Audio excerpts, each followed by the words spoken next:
Hi, this is Max Miller, co host of the Fair Fight podcast. Just wanted to let you know that the recording you're about to hear was originally recorded on January 30th, 2026, as a live show that was put out on social media. Therefore, the sound quality, the editing, it's all been very minimally messed with. So, apologies if there's some technical hiccups along the way. But listen, if you ever want to contact the Fair Fight podcast, let us know about how corporate power has affected your life. Be sure to call us at 920 We Fight. That's 920 933 4448. Or you can send us an email at ask at thefairfightpod.com. We also would love if you would sign up and subscribe on our website, which is at www.thefairfightpod.com.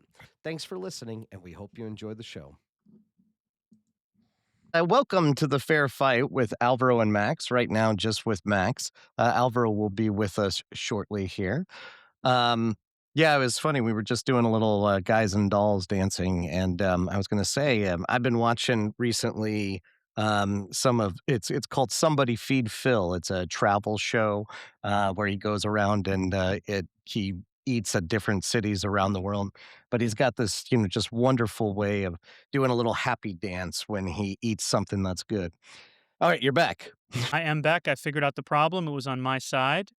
Apologies. I hope folks enjoyed that brief guys and dolls in I this was world of darkness that we I live was in. telling him about the Phil Rosenthal and Somebody Feed Phil. It's a show that Amanda and I have been watching Yeah, recently. yeah, yeah. That's a But he good does one. like I love that like when he eats something he Oh likes, he yeah, just does a little happy the dance, eating goes "Doot, dance doot, is like doot, one of the doot." great new things of our society, I think. And like when little kids do it, I could watch that for hours. It's Um, well, it's just so like when there's so much darkness in yes, this world, like yes, to kind of and I love how he just recognizes as like the beauty of humanity yes. is in our diversity. Yep, Right? Like, and when food gets like diverse influences, it yep. becomes better. It becomes something new and wonderful. So, anyway, yeah, that's just been a little treat for the last few weeks. All right. So I already said welcome to the fair fight while you were off screen, Alvaro. So we got a good show today. I think just a little live chat. We talked about this a little bit on our last show 3 weeks ago, our last live appearance, where it seems that well, Alvaro, before we get started in the topic, I think you've got a few things that you want to Yeah. tell So us. as folks start logging on, there's a couple things I want to flag. So for those of you joining, Max and I are developing a show called The Fair Fight with Alvaro and Max that looks at the world not through this ever-present lens of left versus right, but focuses on how the money at the top is hurting all of us underneath. And we are cutting some pilots for that show. It's loosely modeled off of Click and Clack, the Tapper Brothers, and Car Talk, where you'd call in with your questions about your cars, and they would roast you for a little while, and then they would give you answers. The first episode that's being put together right now is about surveillance at work. But as folks join, I will share that one of the next episodes that we're cutting, I'm really excited about. And so, Max, I don't know if you can throw up the information about our episode with Jenny Radesky. So, real quick, we're approaching Valentine's Day, and one of the strangest things about living in 2026 is Here we that go. a lot of people um, think they are in relationships with um, with AI chatbots. And the fact of the matter is that, of course, they are not in those relationships. And the problem is that a lot of those people are kids and teens. And instead of developing relationships IRL, they are developing these relationships with Character AI, with Replica, with ChatGPT, with these other chatbots that are supplanting their real life relationships. And so, in addition to the trends of social media addiction, you now have this thing going on. And there's some horrific stories about suicidal ideation, some kids actually taking their lives. And I know as a parent, my kids aren't quite yet at that age where they start using social media and heaven forbid these chatbots or developing relationships with them. But I know I have a gazillion questions. And so what we have arranged for one of these pilots that we're cutting is for one of the nation's leading development experts, pediatrician Dr. Jenny Radesky, to answer your questions about how chatbots, social media is affecting your kids and teens. And so, if you are a mom, if you're a dad, you have a question: is this good for my kid? Is this bad for my kid? What should I do? Right? You should send those questions in. You can call. Max is getting excited. 920 We Fight. That is 920-933-4448. Leave us a voicemail there.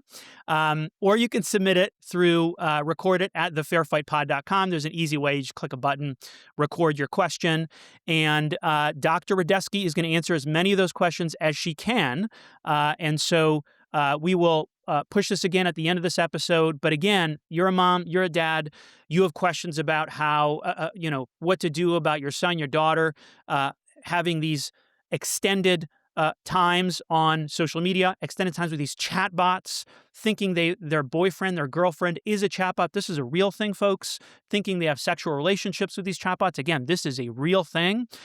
Send those questions in. We will get those questions answered by one of the country's foremost development experts, Dr. Jenny Radesky of the University of Michigan. So that's something that I want folks to start submitting questions for. And in addition to calling 920 We Fight, I'm really proud to get that. I gotta get it. 920 We Fight. No, it's every cell phone has all those digits. You remember like back when we were kids, Alvaro, and Yeah. everything was like 1-800 call us, and Yeah. so it's amazing when this upcoming episode that we're trying to do on kids and social media, kids and the internet. Because I don't know what you've experienced with your kids, Alvaro, but I feel like I'm in a constant fight against addiction. Yeah. To Yeah. games, to different. And the thing is, it's so easy as a parent to be focused on all the other things that we have to do, right? Like cooking dinner, doing laundry, taking care of making the house running. And so our kids kind of just get their device and start, and then before they know it, they've been on it for an hour and a half. And I feel like it's just constantly, trying to keep them off doing other things. But tell me about your week, Alvaro. How have you been? I know you guys on the East Coast, you've been shut down basically, haven't you?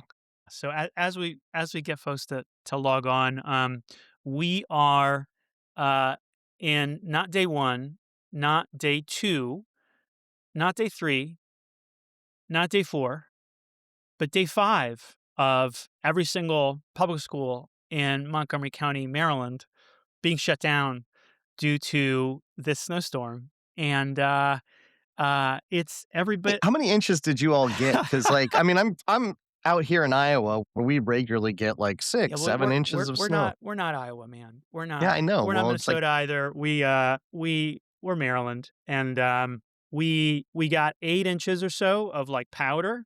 But then this thing that people I will give one thing to the people of the DMV. They give great names to these snowstorms. So 15 years ago there was all snowpocalypse the and snowmageddon for the names of these snowstorms, and now there's a new term called snowcrete, which is, so basically there's this thick layer of ice that's just like solid, like refrigerator ice on top of the snow.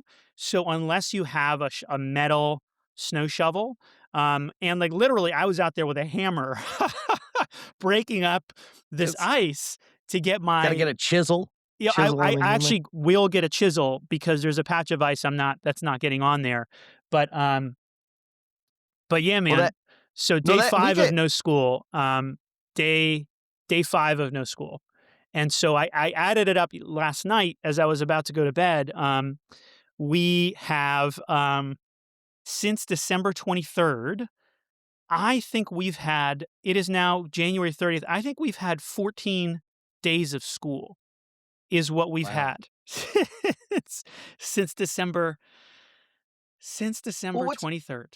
Yeah. what's been going on out there? Like, are they just having difficulty getting the snow plowed just because of the nature of that snow, the snowcrete? Uh, um, yeah, basically, so like you can't remove the stuff off the sidewalks without dedicated, actually just slamming away at this stuff. And then the other thing is Montgomery County, like a lot of these, exurbs of, well, part of this is just suburbs of DC, but I kind of live in the exurbs. I'm outside of the Yeah. Beltway. And you go further up, there's some truly rural parts of the county. And so, uh, um, it's a big school district. And so that's what's leading this. It's There's just, still yeah, some the stuff that's buses can't get out. the Yeah. buses can't get in and out. There's no sidewalk to stand on. So that's kind of what's happening. I mean, you guys got to toughen up, man. With climate change, like those of us out in the Midwest, like we know how to. We'll have like 6, 7 inches of snow, and maybe we'll get like a 2 hour delay. But it's Yeah, like get no. those kids into school. Upstate New York was the same way. Like I still remember going to school, and like my mom would be in our like station wagon, and we would literally just be skating around the road. It is what it is.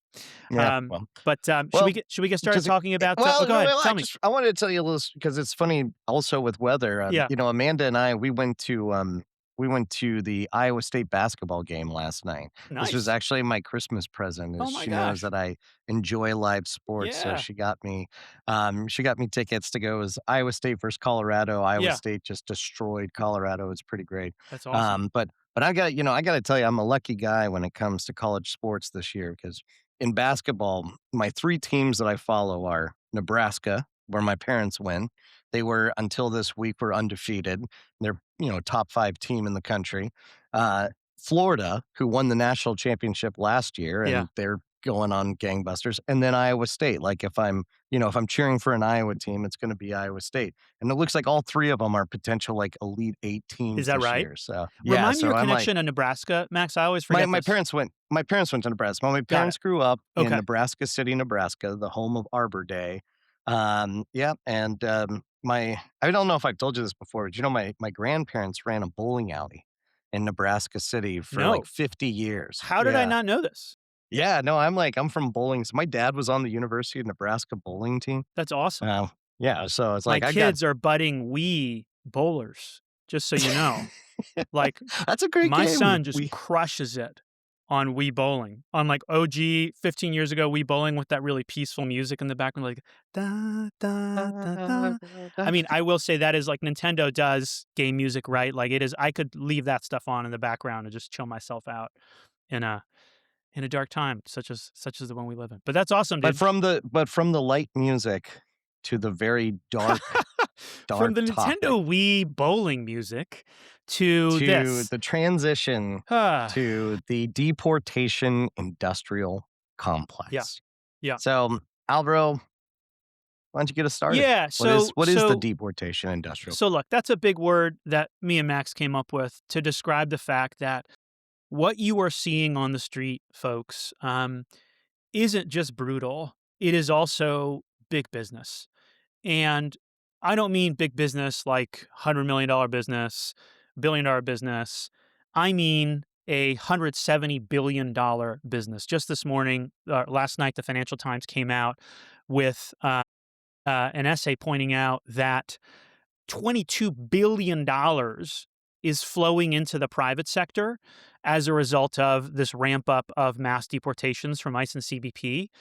And so, and by the way, that's just the start because there's $170 billion thanks to the One Big Beautiful Bill Act that is going to be flowing into the coffers of the private sector and some government agencies, some state and local agencies that Max and I want to talk about today because you're going to hear elsewhere about and we're going to talk about the horrors of what's happening on the streets of Minneapolis.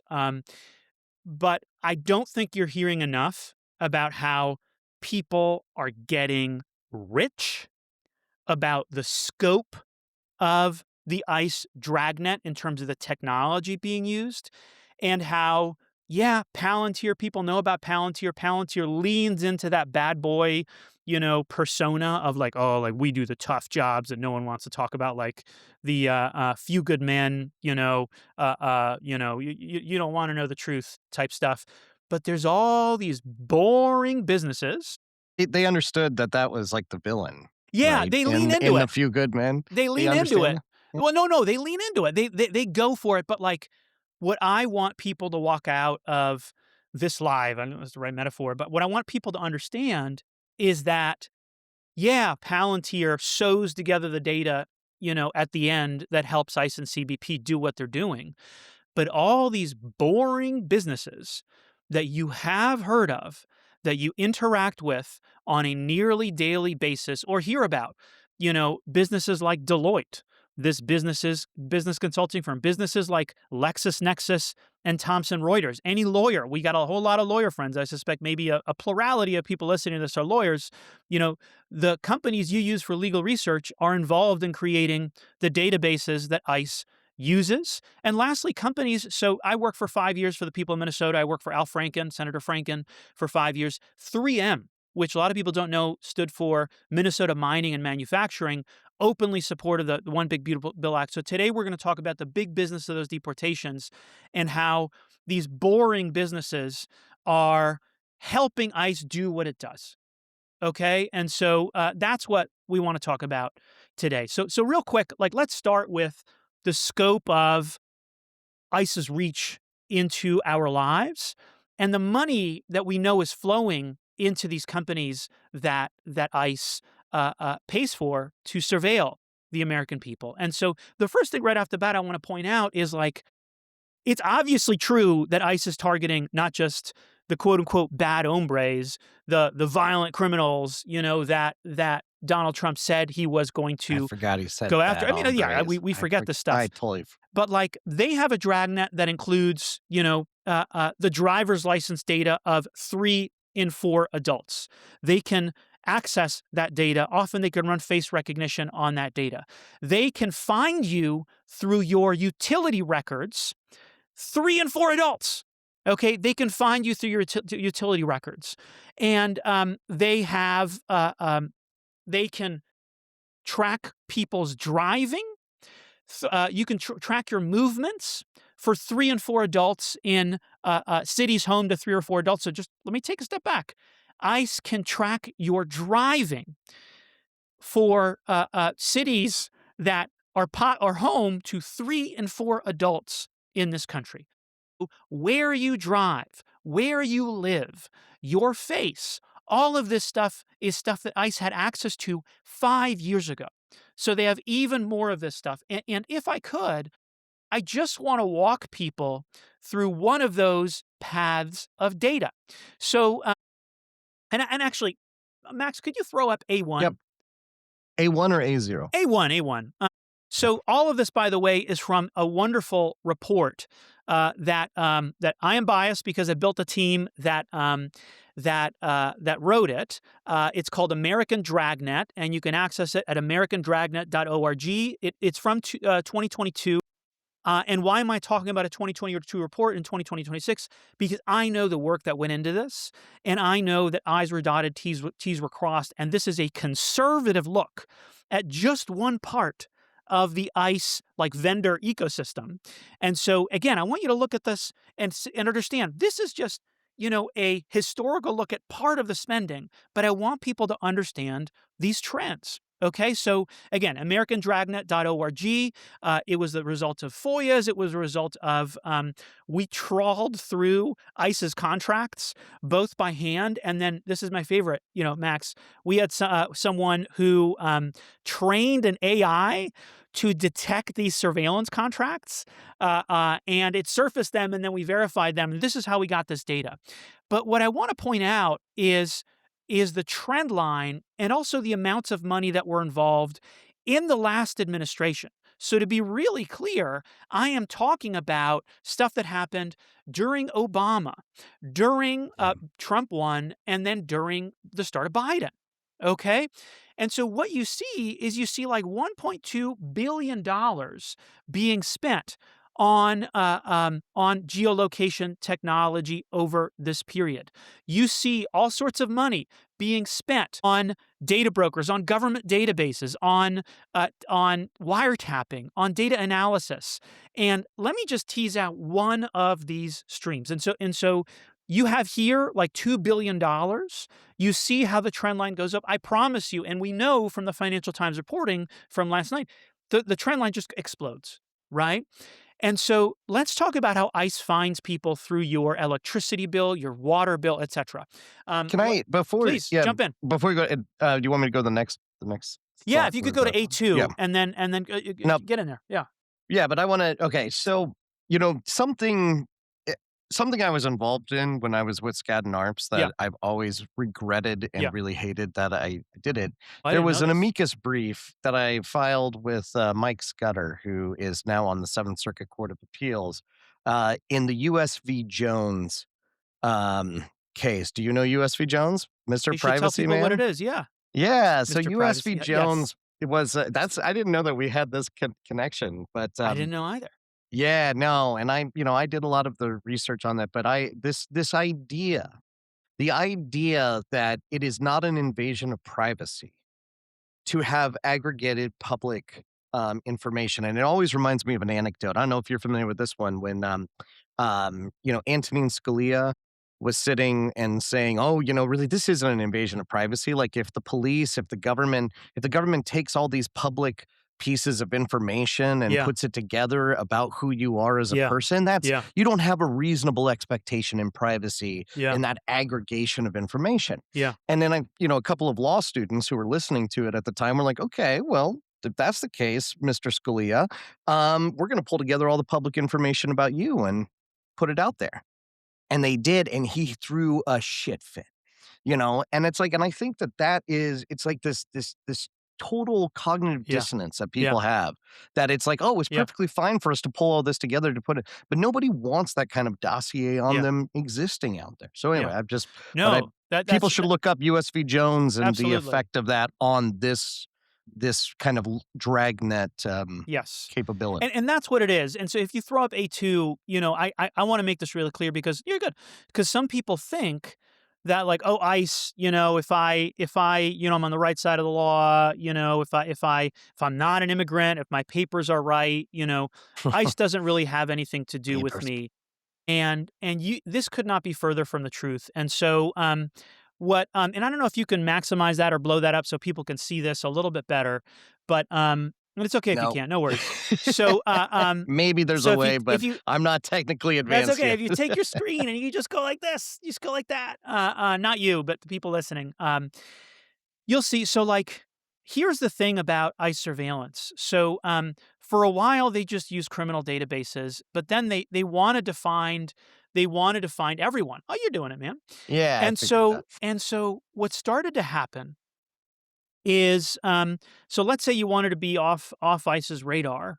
Well, actually, no. What started to happen is credit reporting agencies started lobbying for utility bills to be included in credit reports. And what they said was that this will help us, create data on working people who may not be spending a lot in other places, but who, pay their bills. And we know them to be paying their bills, right? And so this started getting added to credit reports. But that what then started happening is that these credit reports started being fed into LexisNexis and then Thomson Reuters and marketed to law enforcement agencies as a way to find hard to find people. And so just think about this for a second. Let's say you are undocumented and let's say, you're not keen to be represented on any database. And so you keep you stay off the grid, right? But you need water, you need electricity, you need heat, right? And so these companies take advantage of the fact that you need water, you need electricity, you need heat to affirmatively feed all this information into these databases, which are then sold to ICE, right? And if people are wondering, I thought this was Palantir. I didn't know it was these boring companies like Equifax, Thomson Reuters, LexisNexis. Yeah, what Palantir does is stitch all of this data up at the top. But the way, like the path of that data to Palantir is through some boring companies that you probably have heard of or may use on a daily basis. And as a result of this pipeline of data, ICE can find basically anyone at a moment's notice. No warrant, no subpoena even. They can just locate you. And that's the other thing is you might say, well, I want them finding people who they're not trying to find. And guess what? They can do that, right? With a few, it is very easy to get subpoenas and warrants out the door for truly violent offenders or criminal offenders. But that's not what this is. This is a much broader dragnet that encompasses basically everyone based on your water Well, electricity bill. Go ahead. and remember that, we've been seeing these videos Yeah. of, like, ICE Yeah. agents, like, being like, taking the picture of a protester and saying, "Guess what? You're a Yeah. domestic terrorist Right. now." I don't know if people are familiar with the NSPM-7, Yeah. You should the talk about National it, what it is. So there's every president is able to issue, it's called national security presidential memoranda, right, which is essentially for priorities for the intelligence, community, or, for the government of what they're focused on. I think it's really interesting that NSPM-7 is public, and we know what it says, and it basically identifies anybody with woke ideology, right, as being a potential national security threat. Very wishy-washy language that essentially allows them to basically identify anybody who has opposite political beliefs of those currently in power as being a national security threat. Um, that's really scary. And what I'm really concerned about is that there is an NSPM 6, which is issued right before it, which is classified and confidential. Huh. Wow. So it's like with the if we know how awful the things are that they're putting out there publicly, can't imagine what's being, kept confidential. Wow. And look, I would offer one last word on this chart and the report we've been talking about before we talk about Minneapolis and this CEO letter. Um, Everyone should know something that happened in the Trump administration, which is a lot of work was done to offer people a free way to file their taxes. Okay, and under the prior administration, and one of the first things that this administration did was shut that down. No one benefits from that except the turbo taxes and H&R blocks of the world. No one benefits from there not being a free way to file, easy way to file through IRS other than these companies. And what that is a product of is these companies just say, well, I want mine. I want mine. I want my money to keep on flowing. And so make it harder for everyone else. And so what I want to point out to everyone is like, this is 5 years ago, and there was $97 million flowing to data brokers like Thomson Reuters and LexisNexis. You can bet your bottom dollar that that is 4 or 5 times larger today. These boring companies are going to lobby for that money to keep flowing.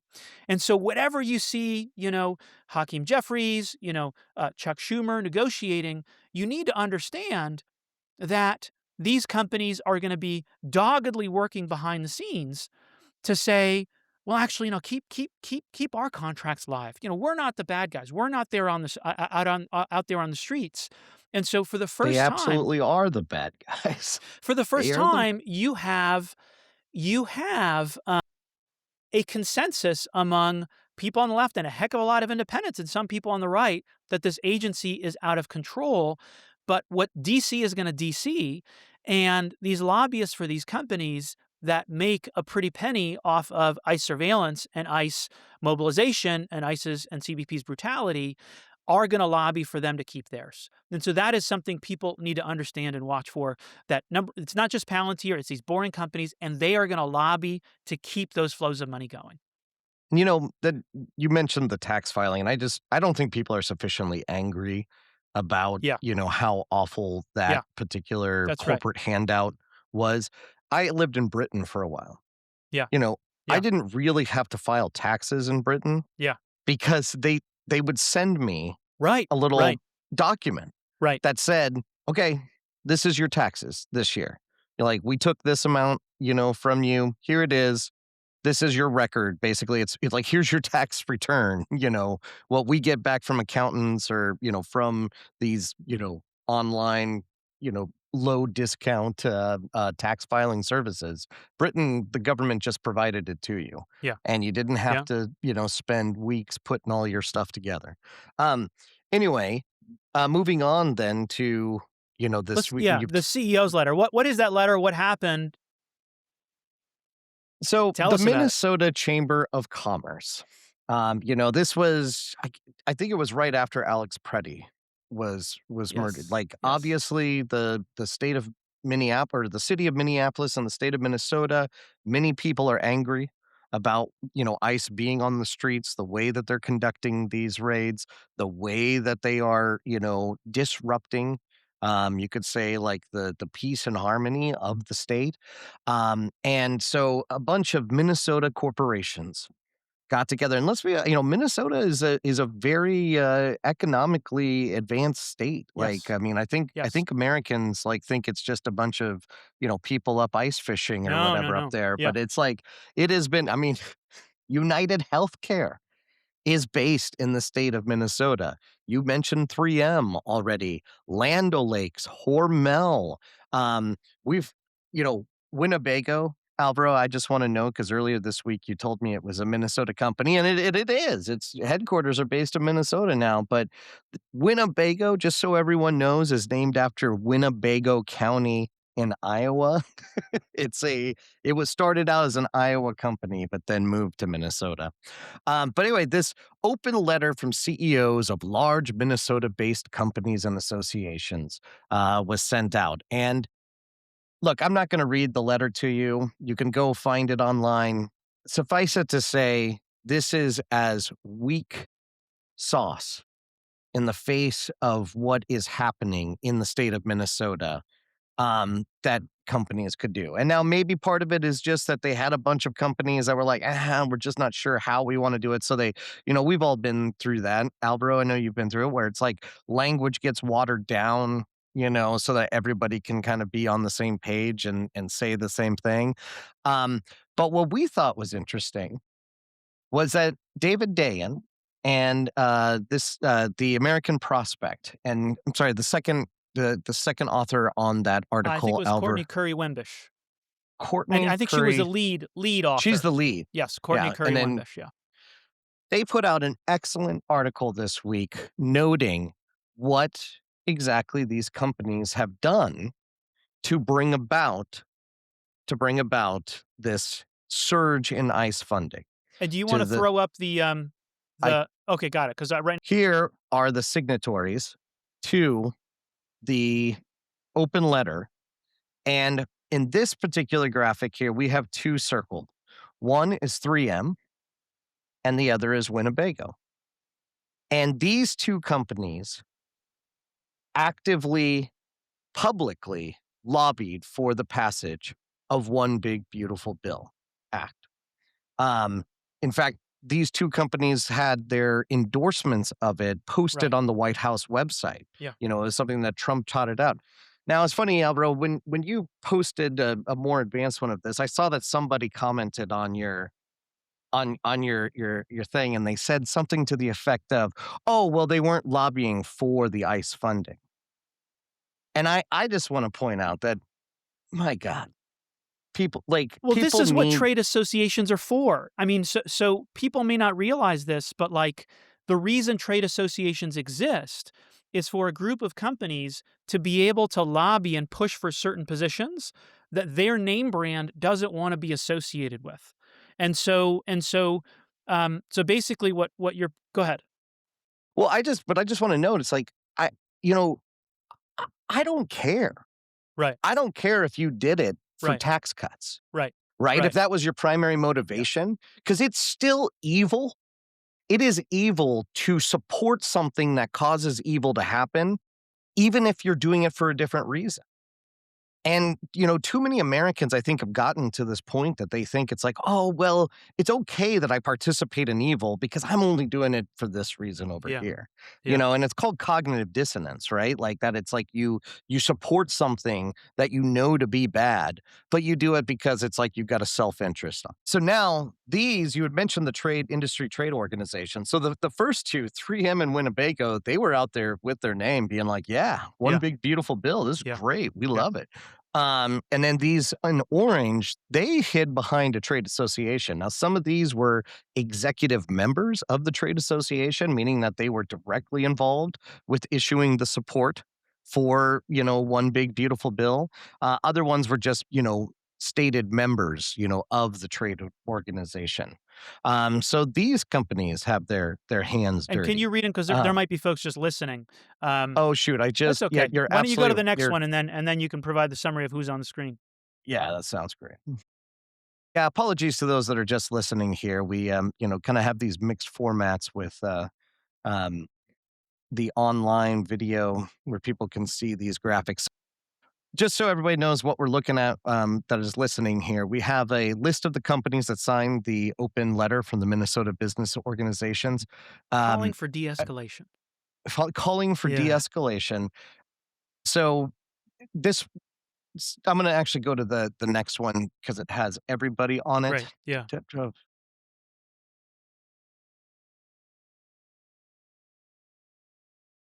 So what Max is calling up is this letter of Minnesota CEOs who I actually do think it's worthwhile while you call it up to quickly.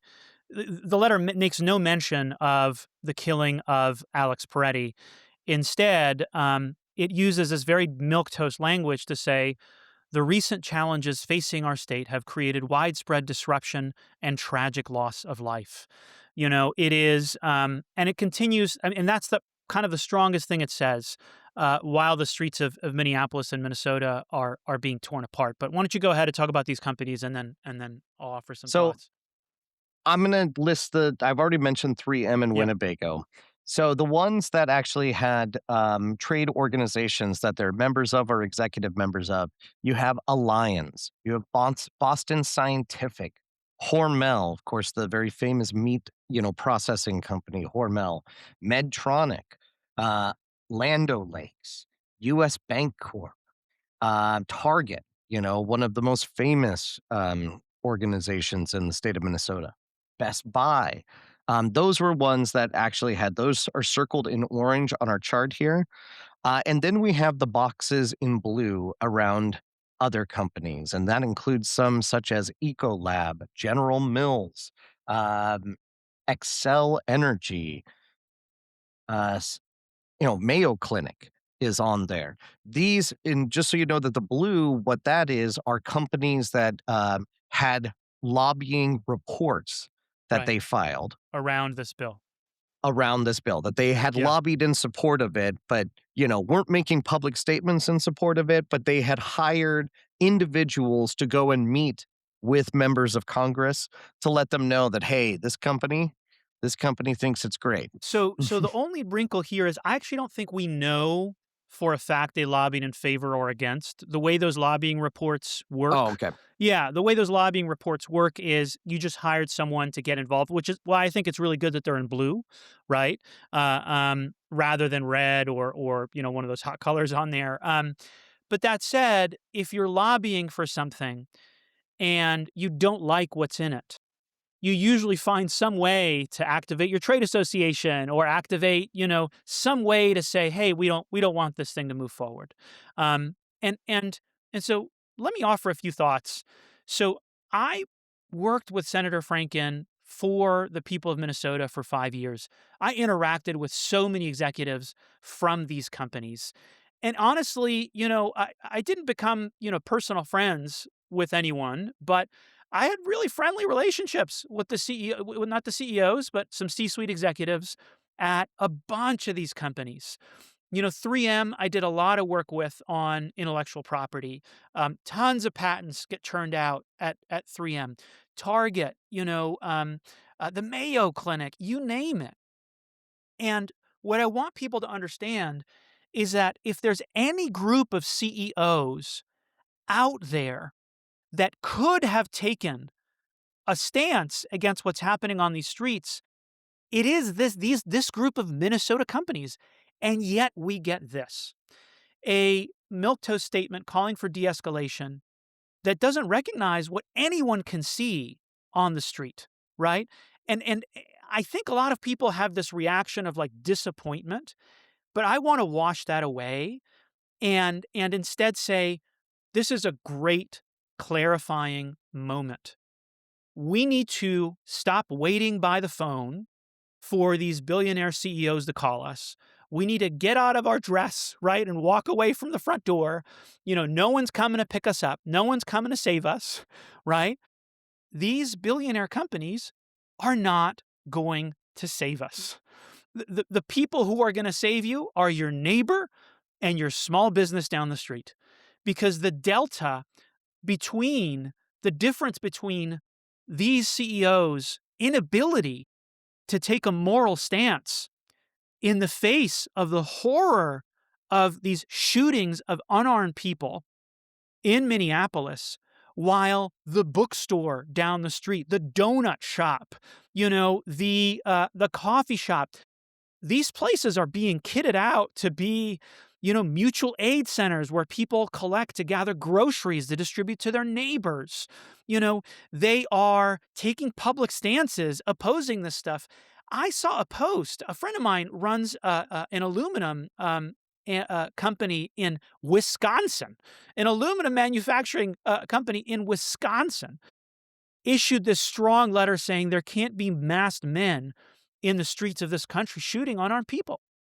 All right. And so again, like, these billionaires are not going to save you. Stop being disappointed by them. The people who are going to save you are your neighbor and the small business down the street. And what I'm not just saying this because I like the way it sounds. You had the top people in the party that you and I are both a part of, the Democratic Party. You had Vice President Harris say, when some of this stuff started happening, I was really disappointed in the titans of industry, right? And then you had former President Barack Obama say, these billionaires really need to step up, or these CEOs, corporate America really needs to step up.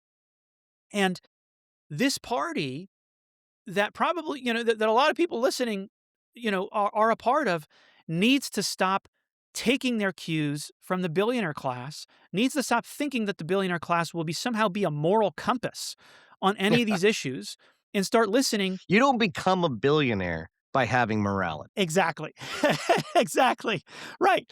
Exactly. And say more about that. Like, how do you become a billionaire? Well, I just, it's like this idea, and this is where we've got a cultural problem in America, because we hold up on a pedestal people who essentially exhibit all of the qualities of a greedy, bad person. I I've told you before, I'm getting a little more spiritual as I get older and kind of thinking Yeah. about morality and thinking about, what is right and wrong. And I love the Bible passage that says it is easier for a camel to fit through the eye of a needle than for a rich man to get into the kingdom of heaven. And I think that the Bible was telling us something there, which is like, do not trust, do not, do not hold up on a pedestal anyone who has accumulated wealth, because that essentially means that they have, eschewed any responsibility for other people, that they have eschewed any responsibility to make things better for other people. And, you said something that I want to contradict, because you said, Please. it's like they're not coming to help us. But I think we need to realize that these companies that supported the one big beautiful bill, that these companies who profit off of the dragnet state, the surveillance economy Yeah. that we now have, um, it's not just that they're not coming to help us.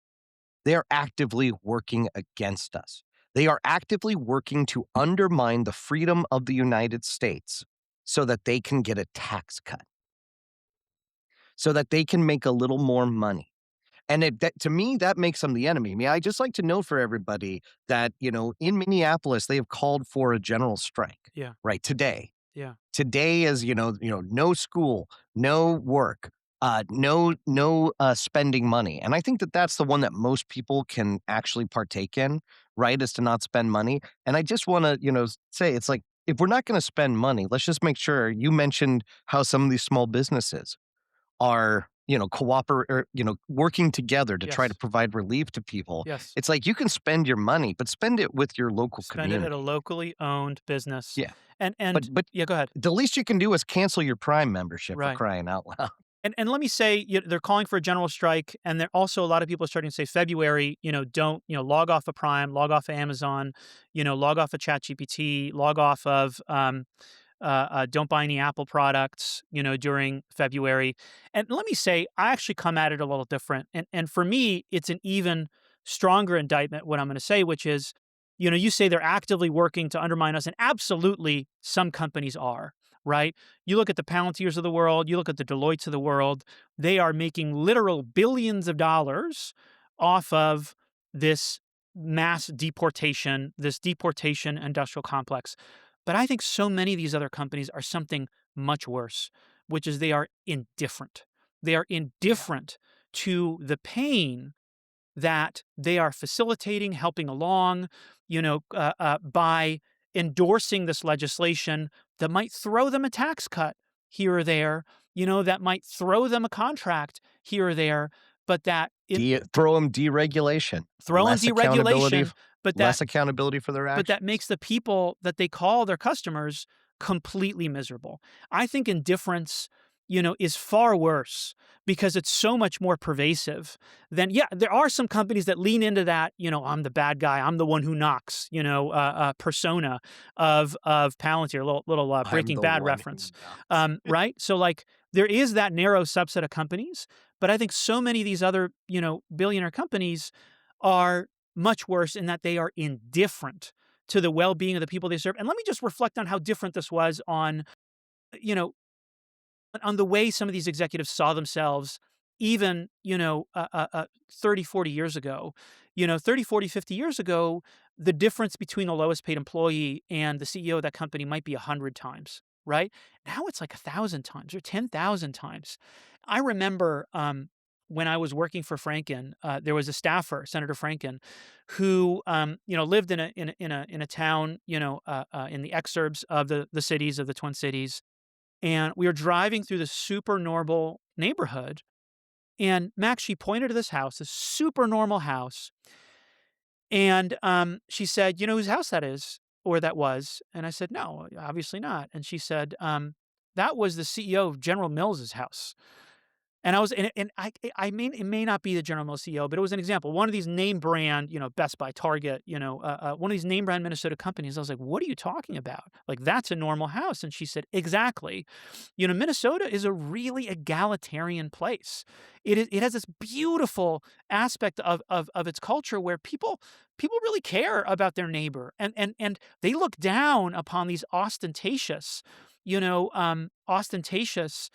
displays of wealth, and the care for your neighbor that you're seeing on the streets of Minneapolis, because like you're seeing the people blowing the whistles, but you're not seeing are people who are driving around delivering groceries to their neighbors in sub-zero temperatures. Did you see ICE is tracking people Absolutely, with ICE is groceries tracking now? them. Absolutely, ICE is No, no, no, tracking yeah, them. that's like there Yeah, is that they're and so, actively like, following. that is a vestige of that egalitarianism, that fellow feeling for your neighbor. Like, when I hear Vice President Vance say like, "Oh, this is a Minnesota specific response," like, what I want people to know is that Minnesotans are generally non-confrontational to a fault. Okay, like when people talk about Minnesota nice, the funny thing is that like, I came into the Franken office being like Minnesota nice, and like all the Minnesotans were like, Alvaro, that's a joke about Minnesotans' passive aggressiveness because like they won't actually get in an argument with you; they'll just be Minnesota nice to you, and so like you like what? I don't know about that, Well, man. hold on. What they're seeing, this is not a diss on Minnesotans. This is what I'm actually saying is different. What I'm saying is like what you are seeing on the streets are a people who really care about their neighbor. You look at Minnesotans, their census participation rates, their voter participation rates, the things they don't need to do every day in their lives are number one in this country, right? And they do it because they care. what you're seeing aren't people who are out there to fight, right? Although some of them do feel like they need to defend their neighbor, absolutely, and more with these shootings, they're out there doing that. These are people who are out there who care. And the difference between, again, the people on the street, the people delivering groceries, the small businesses, the small retailers who are opening their doors to people delivering groceries, people tracking where ICE is going in these cities, could not be more different from this milquetoast response from these CEOs. And it's sad and embarrassing because Minnesotans are so much better than this letter. I Yeah. can't tell you how many friends, Well, like normie friends, I have who aren't political, who I check in on, and they say, Alvaro, you have no idea how bad this is. And Alvaro, I am so proud of my neighbors, and how they're yeah. stepping up. Well, I mean, and this is where what has traditionally made America great, Mm, you know, was not absurd amounts of wealth in the hands of individuals. It was the communities. I think it's funny because we're seeing it in Minnesota, but obviously I'm in Iowa. I lived in Chicago. I've kind of seen the Midwest. I told you about my Nebraska connection earlier. Warren Buffett, Omaha, Nebraska, right? He's had the same house that he bought that since like spirit. 1956 Right, or right, something like that, right. and he's one of the wealthiest individuals in the world Yeah, and does not flaunt it. right. So I think if we're gonna have a slogan, it should be like "Make wealth shameful again." Like, Yeah, people should feel ashamed yeah, to show off their wealth because, like, the real strength of America is in the fabric of our communities. It is that response that we're seeing. There was an essay in The Atlantic, that I think was very similar to what you're saying, mm, which is about, like, kind of like the people of Minnesota are showing us exactly what is the best of America, yeah, right? yeah, The best of America is us, like, showing up for our yeah, neighbors, taking care of them. yeah, And then we can contrast that, right? Like, we can contrast that community, that localism, that people not having that much, but what they do have, yeah, they share. yeah, We can contrast that with, say, like, the response from Amazon yeah. to Yeah, this. let's talk about that because, Yeah, and I'm happy to set the stage. I think what you're hearing Max and I talk about is how so many of these companies actively support ICE, right?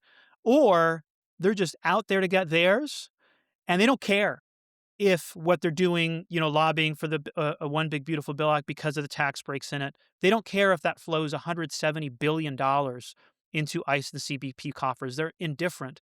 But I think the other thing that would happen with the Melania documentary, and the presence of Andy Jassy, the presence of Tim Cook at this, I'll just say, just really gross screening at the White House the night Alex Preddy was killed in Minneapolis, how it makes this normal.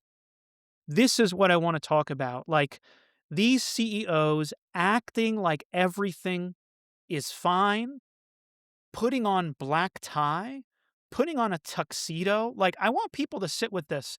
So the night Alex Preddy was killed, um, there was a screening of the Melania documentary at first in the White House. Last night it was screened in the Donald J. Trump and the John F. Kennedy Memorial doesn't Center, right? doesn't look weird It's at it's all, yeah, does it? it's just embarrassing.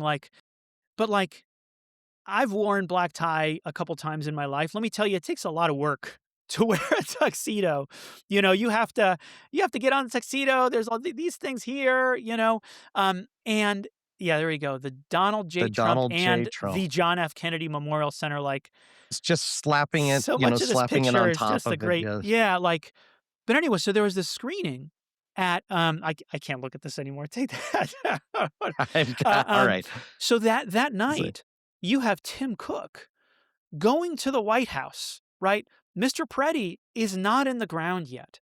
And you have Tim Cook in black tie at the White House, rubbing elbows with the president, rubbing elbows with the first lady, with nice photos, gauzy photos wasn't being Stephen taken. Miller there? I'm confident he was, but I don't know whether he was, but I'm sure he wanted to be there if he wasn't. Um, And and then you've got Andy Jassy there, of this Amazon paid for Well, documentary of the can first I lady. set a little Please, bit of absolutely. the because, right after Trump was elected, I was reading an article about how Melania, like, there was some Mar-a-Lago dinner or whatever where all these CEOs are already trying to Yeah, like lobby Trump yeah, and get in with him. And that, she was basically pitching to all these different like media executives about how she wanted to have this, documentary. And so they were all like falling over themselves to try to get this influence, on her. And what Amazon paid to get this. So this documentary. So first off, documentaries typically don't cost a right, ton of money, right. like compared to like a big budget Yeah, it's film. like a couple million, kind of max, Yeah, that you're because talking number about. one, documentaries tend to not pull in Right, box office right. draws, right? They don't tend to pull in the money, so you got to keep the costs Yeah, down low. But not if you're, corrupt ink, at the White House yeah. where they $28 million is how much they're paying The Melania. first lady, according to the New The York Post. first That's right. $28 million. I think it was the Wall Street Journal actually that confirmed it. Is that right? Yeah, and then the total cost of the film was $40 million, which raised a ton of eyebrows in Hollywood because it's like, this is not normal, Right. this amount of money for And and then yeah, right. in addition to the $40 Yeah. million, they've spent $35 million. So Amazon Promoting is it. all in $75 million, basically giving a direct $28 million payment The to first the lady. first lady of the Yeah. United States, then spending $35 million to basically promote. My dog is really upset about that. I don't know if you can hear As him Brennan barking. should be. Brennan is pissed. Nice. Brandeis. Brandon, Brandeis come is on, pissed. Brennan would come be on, you're a pissed Neil. too. Yeah, Brandeis would be pissed about this, and Brandeis's line is that what is it? It's sunshine is the best disinfectant. We have the He is sunshine pissed in the laws. background. That's Does right. he? Yeah, I have no idea what's going on. Maybe He's ICE is at pissed. my door because I've been criticizing them. Well, don't joke because yeah, sadly, I no, yeah. Hey, Iowa's a stand your ground state. Oof. Okay, move on, Max. Move on, Max. We're gonna pretend you didn't say that because I want you to be nice and alive. Please go ahead. Again. So you have this direct payment. Now, people forget the Constitution actually talked Yes. about Yes. this idea of corruption for the Yes. president. There's two clauses in the Constitution Yeah. that deal with emoluments, which is just kind of a fancy word of saying gifts and Yeah. like payments. Yeah.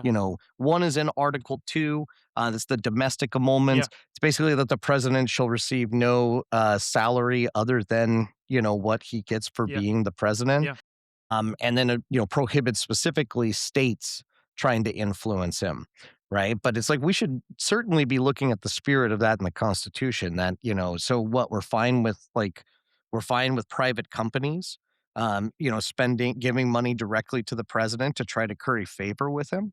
I mean, I think one reason that the founding fathers didn't feel like they had to specifically say that was because the idea of bribery, Yeah. was Yeah. something that was looked down upon, Yeah. but we've essentially legalized bribery in the United States now. So anyway, and then there's one other aspect to this documentary that I just want to point out that Yeah. I think people should be angry about, Yeah. which is that not only did the subject matter here where they're trying to, glorify the Trump administration, I think the Gen Z folks would call it glazing.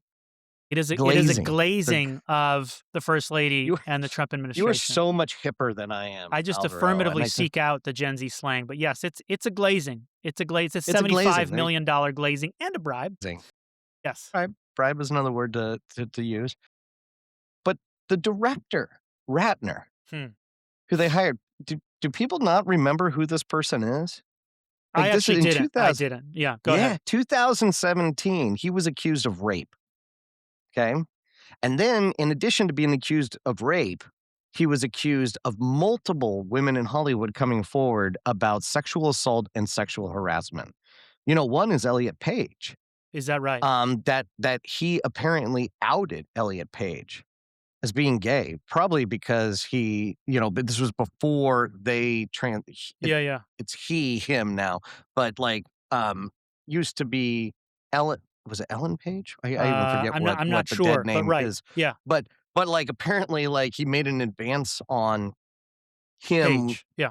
Page, um, that, then outed him to the rest of the production, that because he was incensed by being rejected for that reason.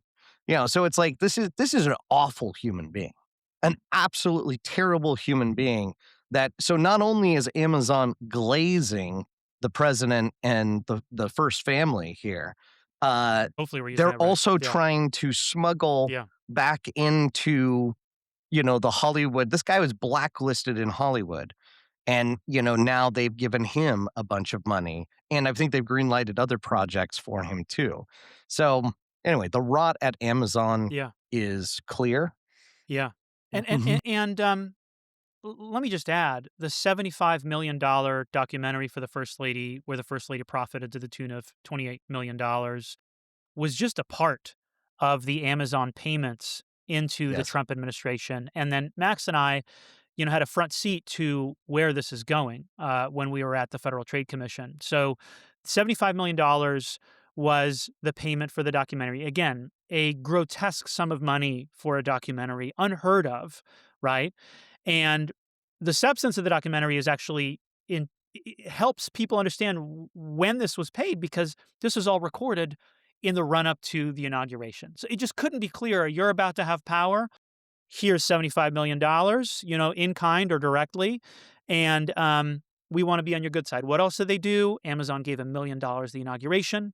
They gave millions of dollars to the Trump Golden Ballroom. So did Apple, by the way. And we actually don't know the specific amounts. I've seen suggestions that it's $5 million to kind of be in the elite circles, but I don't know that. Um, Also, Amazon licensed The Apprentice for an undisclosed sum. And Jesus when you put all Christ. these things together, it is millions upon millions of dollars that Amazon is sending into the president's pockets. And so, what do they get for this? Because we do have to talk about this. What do they get for this?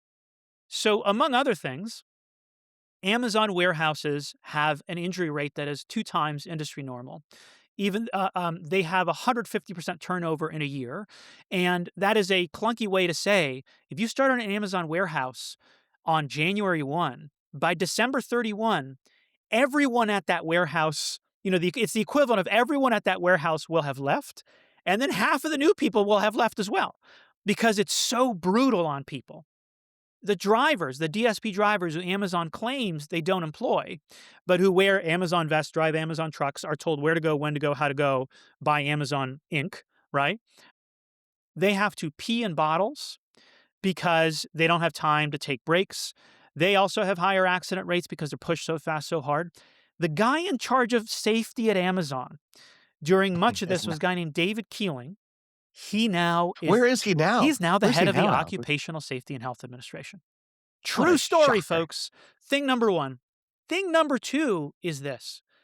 On January 20th, Inauguration Day, the Federal Trade Commission, where Max and I were both public servants, was suing Amazon in not one, but 2 separate lawsuits. One of them had to do with how Amazon made it impossibly easy to accidentally subscribe for a Prime subscription, allegedly, and how they allegedly made it extremely hard to get out of it. So much so that when you would click the button that said unsubscribe from Amazon Prime, it would take you into what the company itself allegedly called the Iliad Flow. Now, for those of you who that doesn't ring a bell, that is the Homeric epic about Troy, right? And maybe you can go back to the Brad Pitt movie where he looks awesome. He's doing his macros, he looks great, right? But it was a 14 option, 6-page, basically gauntlet to make it impossible to get out of it.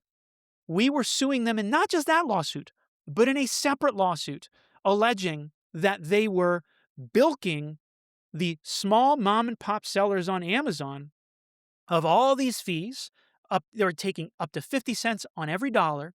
And the moment those mom and pop sellers on Amazon started offering lower prices than those they offered on Amazon, they would get kicked out of the preferential buy box. And surprise, surprise, what did we allege that did? Raise the prices for everyone. So on January 20th, the United States federal government was suing Andy Jassy, was suing Jeff Bezos, was suing their company Amazon in not one but two federal lawsuits. What has happened since then? Since all those payouts into the Trump administration, one of those two lawsuits has been settled. And the thing that jumps out, Probably for pennies on the dollar. they Mhm. got Mm. so my understanding Two, is they got $1.5 billion, but my understanding is that was if two. you I think it was two if point five if you billion. if you read the press release, this FTC says that was the sum total of the harm. And usually what happens is, like, if you harm people to the tune of $1.5 billion, which is what the press release says, you recover more than that, right? But here's the thing that really people need to know is that the Amazon executives who were charged with allegedly facilitating this scheme were not fined, were not demoted, didn't suffer a single ding, didn't have to pay a penny out of their own pockets, weren't subject to any monitoring. They got off with what Matt Stoller called, the equivalent of an Amazon gift card, right? And now the federal government isn't still involved in this other lawsuit. And this is the context of what's happening. This is why Amazon executive Andy Jassy is appearing at this Milani documentary the night Alex Preddy is Even killed. even those like regulatory actions aside, that they have an interest in making sure that they're friends with the decision makers, about that regulatory action. The one big beautiful bill gave them a huge tax cut, Yeah, right? right, Like right. I saw it was like $15 billion Yeah, that Amazon got a tax cut on with the one big beautiful bill. Like that's, it's like then you're talking about just good business, right? It's like, oh, well, we give $1 million here, we give Melania $28 million over here, we spend $75 million promoting or 35 million for the marketing of Melania. We're giving all these like, pennies on the dollar, right, for how much they're getting in tax cuts yeah. from this administration. And And also Amazon, go ahead. no, No, I just yeah, but I like you were mentioning the gauntlet, and one thing, Amanda and I, made the decision to cancel right, our Prime right. membership, this week, seeing it was actually seeing Jassy, when Alex Preddy was shot and, seeing the pictures from the Melania premiere I and all actually that, then didn't I'm see a like, photo of him there. I'm glad you no, it did. wasn't a photo, but I think it The was a reporting, photo of yeah, him, like, it was articles, but it was yeah, like that he was he was there at present. this, black tie event at the White House on the day that Preddy was shot, Yeah, murdered. I'm yeah, just gonna say it yeah, because I've watched those yeah, videos multiple times. I know exactly what that was. yeah, That was an execution yeah, of an individual. Um, but anyway, decided to cancel it. Well, and, Amanda was just telling me last night that she's getting all of these, like, you should cancel your Prime membership for no other reason so that they throw you a bunch of new deals, really. right? Yeah. No, no, because it's like, so it's, it's hard enough to actually get to the cancel, but then when you do it and say we're done, right? Like then they start sending you a bunch of emails Yeah, of like, well, now you can come back for half price. yeah, Now you can come back, so it's like, hey, look, if you can't, it's a good, live yeah, without Prime, which I yeah, gotta say, we got problems. yeah, We got problems if we cannot punish the right, companies who are making our lives painful, yeah, right? Like we have major problems as a democracy, as a republic. We will lose the republic unless we are willing to do the bare minimum, which is just to tell Amazon to fuck off. yeah. You know, and It- but anyway, so do it. But if you can't do it because it's the principled right thing to do, at least do it so that they start throwing so some they treat you deals at better. you, Yeah, and it increases the statistics that cost, say right? that people Are canceled their trying to Prime. cancel. For Yeah. me, you know, zooming out, Max, what is really clear to me is one of the most toxic things this president has done is look at people suffering in this country and say, you know who's doing this to you? That guy down the street, your neighbor who, is an immigrant. That's the reason, your wages are low. That's the reason you can't find a job. That's the reason your rent is high. We're going to mass deport that guy out of here. And the thing that people need to understand is that you're not going to deport your way out of a rigged economy. You deport the construction worker down the street, that guy's job isn't going to suddenly start paying benefits. It's not suddenly going to start paying overtime and unemployment insurance. The rent on that guy's apartment isn't going to suddenly not have all this junk fees in it for, having no cockroaches in your building. The landlord, the corporate landlord for that apartment isn't going to stop using rent fixing software that systematically increases the rent on everyone. This is all a show. And unless law enforcement at the state and federal level actually start investigating the employers who pretend that their employees are independent contractors, actually start cracking down on the way landlords treat people in this country, none of this is going to change. But you know who is getting rich? The Deloittes of the world, the Yeah. Palantirs of the world, the LexisNexuses of the world, the Thomson Reuters of the world. All of these companies that are seeing actual direct contracts or seeing tax breaks because they supported our path to ICE getting 170, billion dollars. People are getting rich, and these deportations are not going to make people's lives better. They are a distraction, they are And a show. and that's not trickling down. Can we dispel the myth that, n neoliberals have tried to sell to the American people, which is that tax cuts mean Right, more jobs for Americans? right. Because Amazon, you know, lobbied hard to get all this preferential treatment from the administration. They had enough money to spend on bribery of the administration. Um, but then and they got their $15 billion tax cut. Did they expand their workforce? No. In the last few months, they have announced 30,000 Yeah. layoffs. And I And read there was 16,000 came down, I think, the last 48 hours 16,000, yeah, in the of the last of the 20. 30, yeah. Right, and then 14,000 Yes. before, and I was there was an account, I think it was called, like, The Job Girl or something like that, Yeah, that, like, follows, like, firings and layoffs and yeah, all that, and I mean, just absolutely disgusting things that they did. There were reports that the people who were let go were approaching a vesting date. oh god. Right? So that it's like the motivation for it was Yeah, actually it's like, we yeah, don't wanna have to, like, let them vest in, stock yeah, options or retirement benefits or anything like that. So we're gonna cut this group, out so that we don't have that obligation. And it's that greed. It's that I mean, this is malfeasance. We were talking a little bit about how, kind of the Minnesota ethic, yeah. right? And like, people trying to have People a care more about each other. Yeah. egalitarian, all that. But we also back in the 1960s in America, we had a theory of the firm Hmm. that was a lot more egalitarian. And the idea was that you did sustained growth as a company and you did it taking care of your employees. Yes. One of the best books that I ever read was The Man Who Destroyed Capitalism. Hmm. And it's about Jack Welch. Hmm. And Jack Welch has been held up as this, titan of Wall Street and all of that. Captain of industry. Yeah, the man who destroyed capitalism, and it was because he took GE, a company that actually believed in taking care of its employees. People would get a job Yeah, fresh out of, undergrad, yeah, right? And they would spend their whole career at GE, in the GE management program or, whatever, yeah, and they would have very solid middle class lives. And what Jack Welch did was just extract all of that value out of that company. And that became then the model for Wall Street is that these companies are about extracting value, essentially suppressing the wages to all the employees, taking away from them as much as possible, making it closer to like indentured servitude, making it closer to slavery. I mean, I acknowledge that's hyperbole, right, right, right. right? But certainly when we talk, you talk all the time about the Amazon warehouses and the conditions of Yeah, that. This is not a company that should be respected. yeah. I'm glad you said that, and I'm also glad you used the word greed. And let me just say, I used to also not use that word.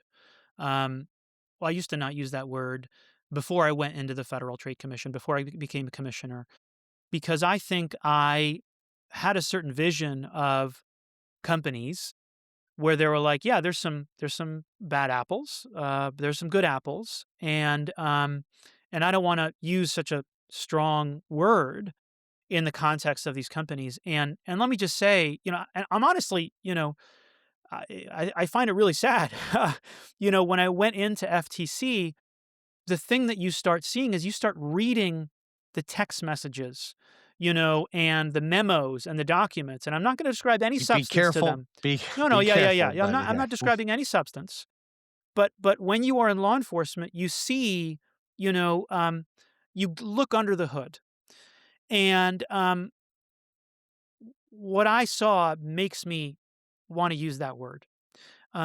Because what you see, again, I'm not talking about any company, but just a broad pattern, is too many corporate executives understanding that what they're going to do is going to hurt their customer, is going to defraud people, is going to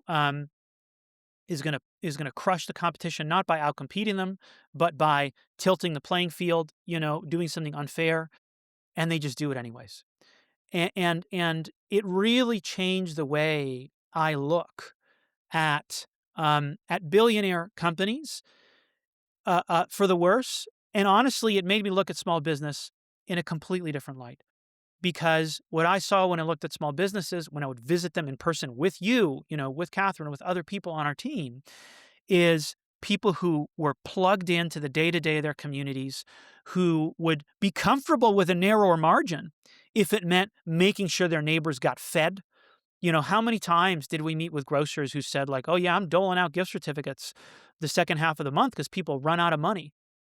And I think it's important people use that word. And I know members of Congress who say, like, the CPC, the Congressional Progressive Caucus, just launched a subcommittee on corporate greed. And I heard some of them say, like, I wouldn't use this word before, but this is what my constituents say, because that's how you experience it. You experience it as greed. Yeah. So I'm sorry. That's Well, and yeah. Go ahead. can I just make it's so funny to me because, I get accused all the time of not understanding economics, Yeah. but, like, I think I actually understand it better than a lot of the people Yeah. that have PhDs in it. Yeah. Because, look, when you concentrate wealth, we just saw those statistics about that for, like, the first time in American history, like, the upper 5% or whatever are responsible for, like, the majority of spending. Yeah. It's called the K-shaped Yeah. economy, right? Which is essentially that more and more of consumer spending is done by a smaller and smaller, wealthy portion of the population. But it's like when we have greed at the top, when we have concentration of wealth at the top, you actually are inhibiting economic progress in this country. Because the more that wealth is spread out among the people, the more that people have disposable income, that means new businesses that get started. That means, your neighbors actually have more money circulating in the community because you have more disposable income that you are spending. And, so this idea is called trickle out economics. Hmm. And we got to get rid of this idea of trickle down economics Yeah. and start thinking about trickle out. Yeah. And the best way that we have trickle out is when more of the capital that results from the productivity of this country goes to the more of the Americans that are participating in that productivity rather than a few at the top. Yeah. And so, like, as we wrap this live, Yeah, we got to. I do want to reiterate. I think there's a lot of darkness right now. A lot of people don't have a lot of hope. And it's that Mr. Rogers saying, look for the helpers. The helpers are not going to be these billionaire publicly traded companies. The helpers are your neighbor, and the helper is a small business down the street who is relentlessly focused on making sure people have their groceries, making sure people are supported. And so that is the bright spot here. It is how regular people of all political stripes, and I'm sure you've seen the videos out of Minneapolis. You have a lot of Republicans, people on the right, independents saying, look, I'm not a political person, but this cannot be our country. This is completely un-American. That is, I think, the what people need to sit with and remind themselves. So, Max, before we log off, I'd love to do another plug for excellent. Thank you. So, I folks, I was ready that time. I'm sure we have some folks on right now that weren't on at the start of the show. Just as a reminder, Max and I are launching a new podcast called The Fair Fight with Max and Alvaro. What you're seeing right now is our lives. We do these periodically at drive time, 8:45 Eastern, 7:45 Central, to talk about everything that's been happening day to day. But what we're working on right now in the background are some pilots modeled off of Car Talk with Click and Clack, the Tapper Brothers, where you call in with your questions and they give you practical advice. And we want to do that for the messed up economy. The next pilot we're doing in the run up to Valentine's Day is about social media and AI chatbots. People would be shocked and surprised at the number of teenagers, young adults think they have a girlfriend or a boyfriend in an AI chatbot. There's research out there, where people literally say, "I married my chatbot. I have a child with these chatbots." These are run by for-profit companies. This is not headed to someplace good. If you are a mom, if you are a dad, if you are a young person, and you have a question about the effect of this technology on you, on your brain development, on your mental health, on your health in general, send us that question. Call 4448 or just leave us a question at thefairfightpod.com. This information is on your screen. We have one of the nation's, if not the nation's, top expert on youth development around this technology, around social media, and around chatbots, Dr. Jenny Radesky of the University of Michigan, who is going to answer your questions about all this stuff. We are going to tape that in a pilot, which we will release. And so, again, you have questions about the effect of AI chatbots and social media on your kid, on your teen, on you. We have one of the nation's top experts who, by the way, was the first pediatrician ever hired at the Federal Trade Commission. Danielle and our team, we hired Dr. Radesky, and we are able to. That's how we started getting smart about all this stuff. And so, in other words, we have one of the brightest lights on this stuff who's going to answer your questions. Please submit them, 920-WE-FIGHT, 920-933-4448, or thefairfightpod.com. We hope to have that pilot out And soon. And just so people know, you can always shoot us an email too. We are at ask@thefairfightpod.com. You can ask us a question. You can tell us your story. We may choose to read it on the air, your question. But no, really, really proud of the fact that we now have a telephone number. Yes. We got the speak pipe link that you can just leave an audio recording. You can At always leave these things thefairfightpod.com. Yep. anonymously, folks. Yes. It's like if you don't feel comfortable, I don't want you to feel like you have to reveal who you are. Yes. Leave us a question. We want to hear from you. And we're trying to incorporate this into a regular podcast, answering questions, making sure that you have, information that you need to be active in this fight against corporate power. Yes. Um, so, All right. With that, Alvaro, have a great you too, Friday. man. Thank you for everybody who was listening, and feel free to follow us on Twitter. We're actually now on Upscrolled. At least Alvaro and Yes. I are both on I started Upscrolled. the account. If you started that, and I'll create a fair fight account too for Upscrolled. So, thank you everybody. Have a great Friday.